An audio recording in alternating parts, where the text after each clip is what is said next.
Hey guys, welcome back to the channel. My name is Radium, and today I have another episode of our Polarity mods playthrough for all of you. Now, last time I had really good fun with this mod, but I didn't actually do too much of the content, and because of my inexperience with this mod, I made quite a fatal error, I think, so I'm going to explain that in a moment. But before we get into that, I just wanted to say thank you for the support in the first video. I honestly did not expect this series to be doing well, and it got a fair amount of views, so please keep enjoying the series and I'll keep delivering it to the best of my ability.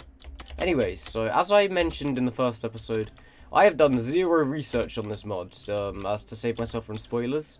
But one thing I did wrong is didn't realise what weapons were flawless.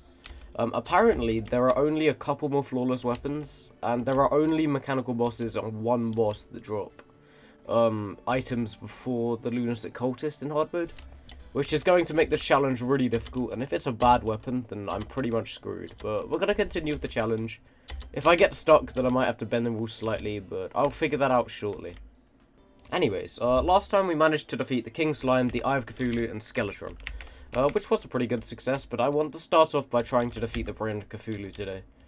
That's a pretty difficult boss, honestly, and although it seems like it will be easy to no-hit, I do think it's going to take a while. Rather than smashing the Crimson Hearts and the Crimson for the Brain, instead I'm going to be farming up 15 vertebrae and some Vile Mushrooms, because I feel like that's a safer way of doing this. Besides, if we can get one of every single boss spawner, then that's going to make this run even more efficient. And I'm definitely not first trying Brain of Cthulhu, so I do think it's a good investment. Actually, you know what, whilst we're down here, we might as well give the fight one go. I don't think it's gonna go well. But, you know, I'd rather not have to farm for it if we can fluke it, and let's just see. Sadly for this fight, we are going to have to use our worst weapon, which is the Gel Thrower. It's not bad as such, but it is definitely the inferior option out of the two real weapons I'm using and the Bony Backhand. Reason being, the Eruption kind of hits blocks and doesn't really work, so we're going to have to use this thing. Okay, and the fight begins, so yeah, I really don't know how this is going to go. I'm not going to guess great, but let's just see.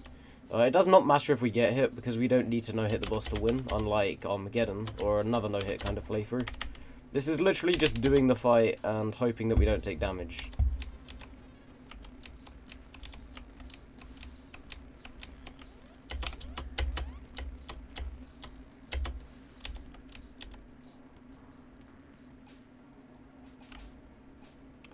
Okay, I don't want to jinx anything, but this is actually working okay so far. So as long as nothing bad happens, we could be looking at a potential good run. But it really just depends on that last phase and my reactions.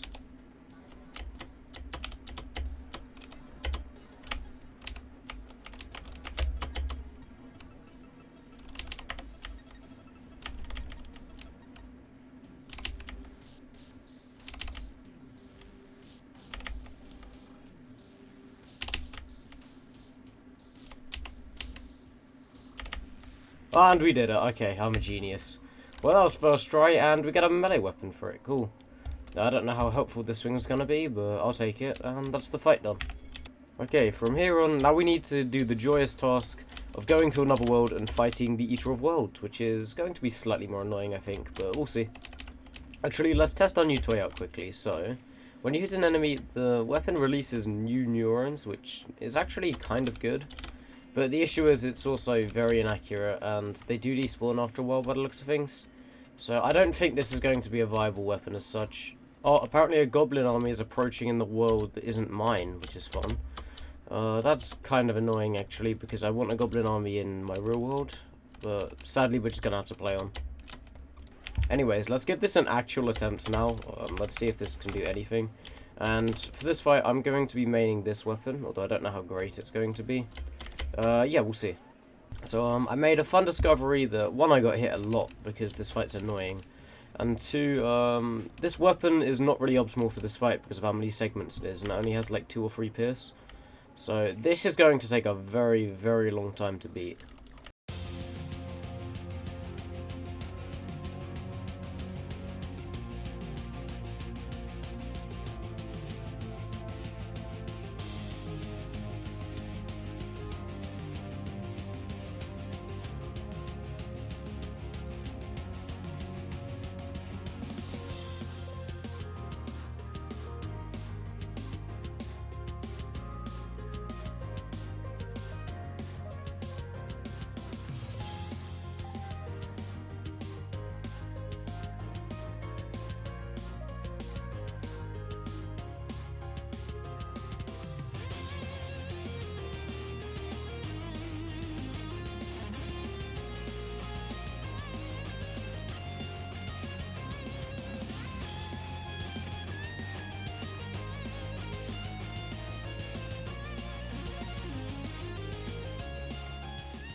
Oh, there we go. Boom. It is done.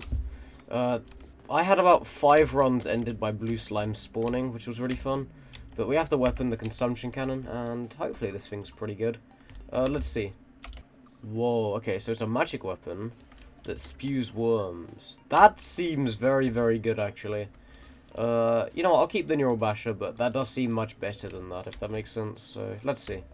I was actually recommended to run Mage by a lot of people, so I might have to do that at some stage if there's like a really good magic weapon. But I will need to optimize mana soon enough. As for damage, it is pretty respectable, actually. But I'm going to go back to my main world now. Okay, Prison Builder has been obtained, which means we can start getting NPCs.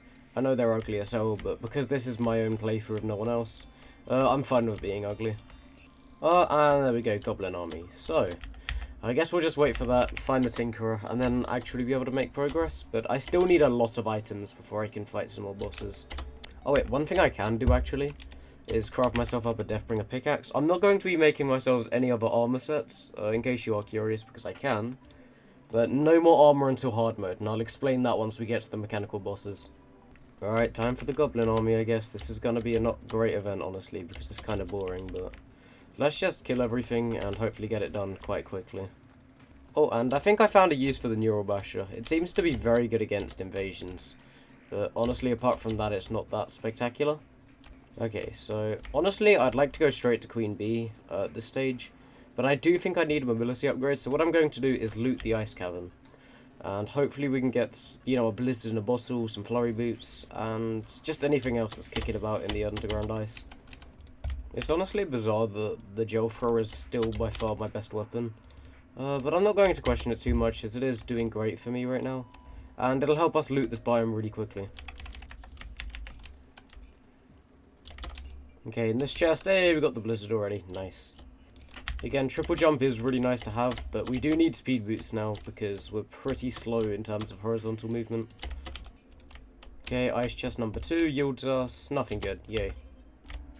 Hey, there we go, Hermes boots. Boom, we are done.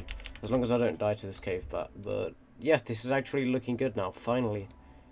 Okay, and the Goblin Army is almost finished. I'm cutting this kind of stuff out, by the way, because it's stuff I've done in pretty much every single playthrough, and it's all kind of boring.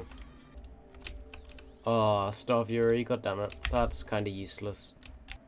And there we go, perfect. Okay, that's all I really ever wanted, so I guess now we're good to fight some bosses. Now, excitingly enough, the first thing we're facing is a boss from the Polarities mod, because we haven't actually fought any non-vanilla bosses so far, which is kind of bizarre. But I think this is a fun fight. I'm going to have to see, because I've never done it before. Let's just see what it is. Okay, here we go, I think. A worm on a balloon. And this summons the Storm Cloudfish. So this is a sky-based boss. I think I can just use it. But let's see what it does. Okay, well, it just went off.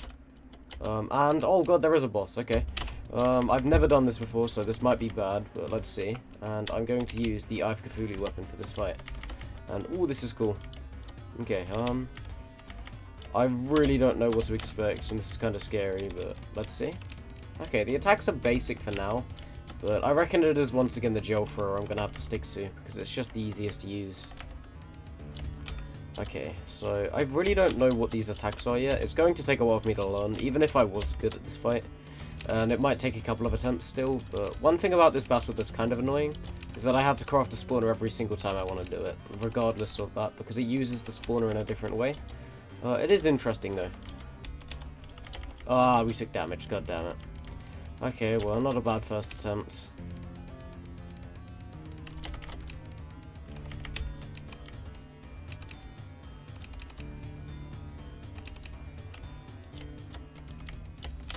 Okay, well, the boss is dead, but we didn't do it, so I'm going to refrain from doing anything, if that makes sense, until we get a successful attempt. From the treasure bag, we got ourselves a skyhook. I have no idea what this does. What the hell? That's really weird. And it's a bad hook because it's slow, but it's a cool item. So we got this thing called a strange barometer, which toggles the rain, which is always helpful. We also got storm chunks, which I'm guessing used for an armor. Yes, it's a summoner set by the looks of things. And also a cloud flare and a flywheel. Okay.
And we did it, okay. I don't know if we got anything unique, but let's have a look. Eye of the Stormfish. It's a magic weapon, and whoa, that's a cool looking spell. Okay, so I see why people told me to go with, what's it called, magic, because there are a lot of cool magic weapons. But I don't know how effective any of them are going to be at this very second. Oh, okay, well, I was going to craft the spawner, but we've got a dormant construct here, which is the boss spawner as far as I understand. So let's do this. Let's go. Oh god, okay. So this is going to be a fight. I really don't know what to think of this, but let's give it a go. Oh god, this is actually a difficult fight, what? Okay, this is going to take a very long time to get used to. What the hell? I have no idea what's going on. Okay, I'm going to be real, this is much, much harder than what I was doing previously, so this is actually going to take a while to no-hit. Okay then, well, an actual challenge. And it despawned, okay. Well, I am not doing that fight at all, I absolutely hate that, so we're going to pretend that fight doesn't exist and we're going to do it in hard mode and destroy it. I think a big issue for that fight is I don't have a weapon that really works well for it yet. None of these weapons seem like they're good for that kind of thing. And so what I'm going to have to do is just continue playing for a while and do like more vanilla bosses and maybe even enter hard mode this stream because that is just not working. That is not happening.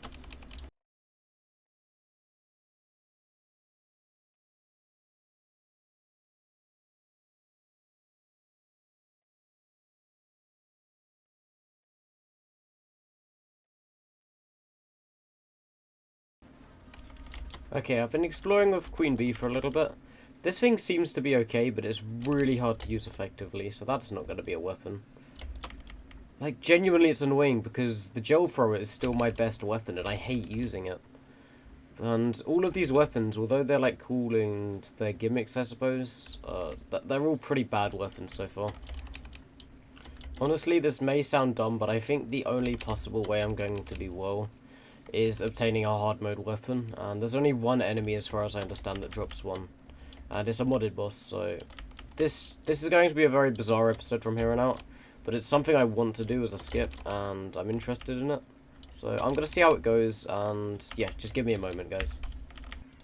Okay, so I think I have an idea of what I want to really do now. It is a long shot idea, but it is something I think is possible, especially if I can cheese it. But I'm activating hard mode right now, so let's go.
Okay, well, this is the final stretch, I guess. So, I guess my only real option is just to run as fast as possible, stay between their lasers, and just keep going. Otherwise, this is going to end very quickly. And the wall is also going to be faster than me in a second, which is fun, but I think we're just about going to win. Sadly, this has not been a no-hit, but, well, that was easy. A chaotic rift has formed in the sky. Okay, well, that's interesting. But I have no idea what that means, and we got nothing. Ooh, never mind, we got something very useful. So I put that on now, that's 15% increased damage for everything. And, well, looks like the gel thrower is staying for a bit. So, now that we've done that, I believe the boss we need to focus on killing is the Sun Pixie. So, oh wait, never mind, we need to kill a mechanical boss to summon it. Yay, that's good to know. So then, I need to figure out how to make the gel thrower strong enough to kill a mechanical boss. Wow, this is going great, guys. Okay.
Okay, we did it. Okay.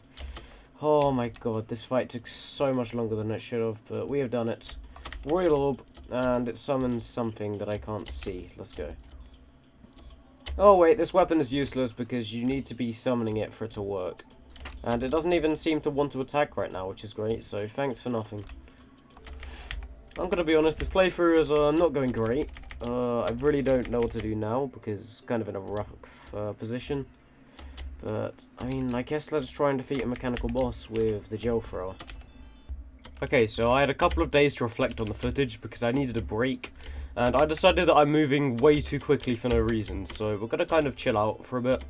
The rest of this episode is not going to be long because we have done a lot, but it's going to be chilled, so... Alright, let's figure out what we want to do next.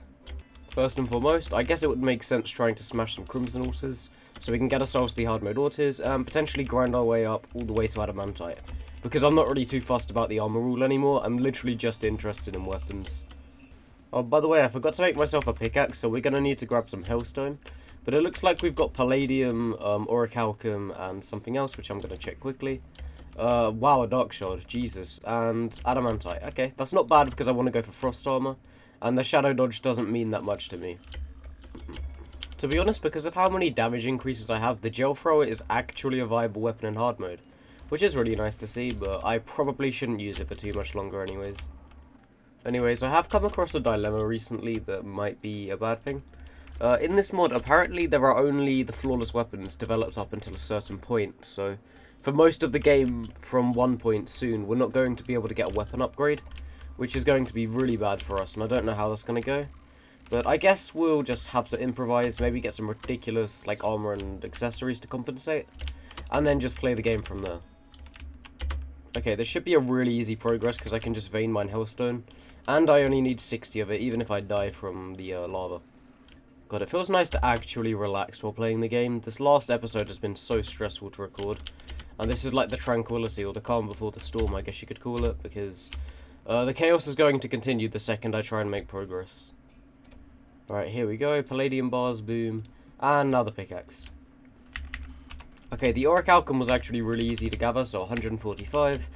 Now we have to deal with the fun part, however, which is adamantite. I think we need about 320 of it, off the top of my head, but I might be wrong by that figure, so I'm going to go over that slightly, just to make sure we're safe in numbers.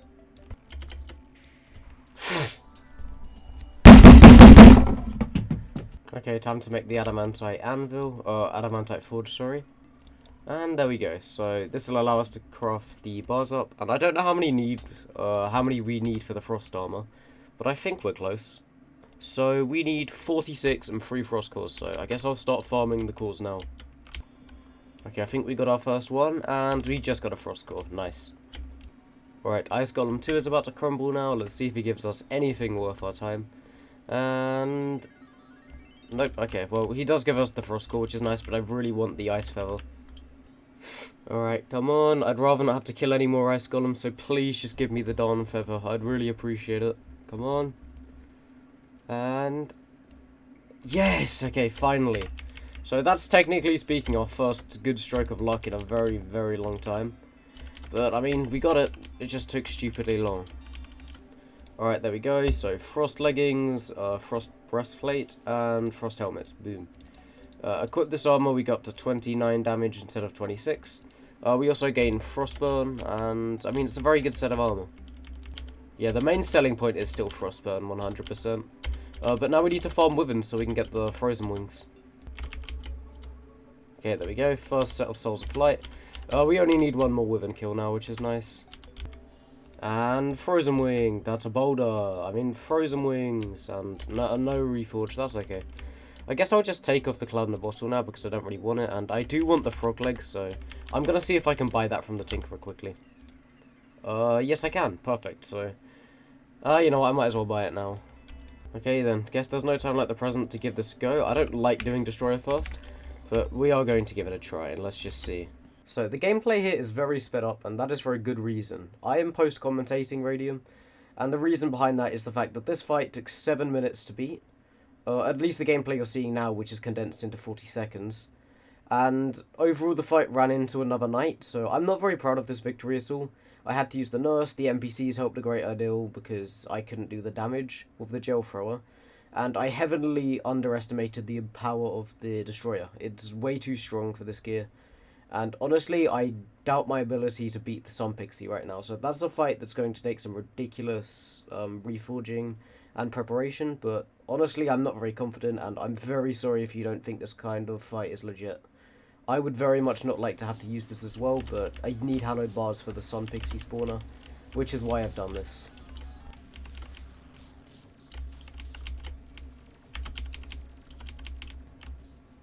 Yeah, genuinely the NPCs are doing more damage than me, so I have no idea what I'm doing in this fight, and even though none of them can die, they're not contributing too much.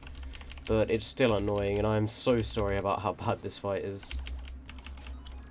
And the Destroyer's about to take a lot of damage by the looks of things.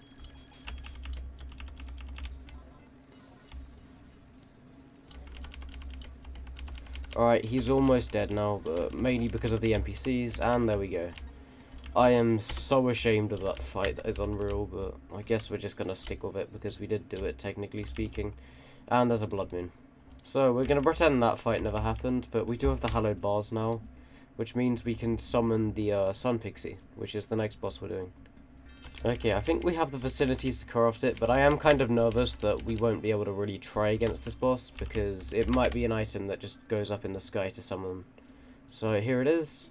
It's a consumable, and hopefully this works. Okay, here we go. Sun Pixie is awoken, and yep, it consumes my item. Awesome. So, now it's time to learn this fight. Okay, the only thing I can tell is that I need more damage. And it's kind of impossible to get damage at this stage, so this is going to be a ridiculously hard fight.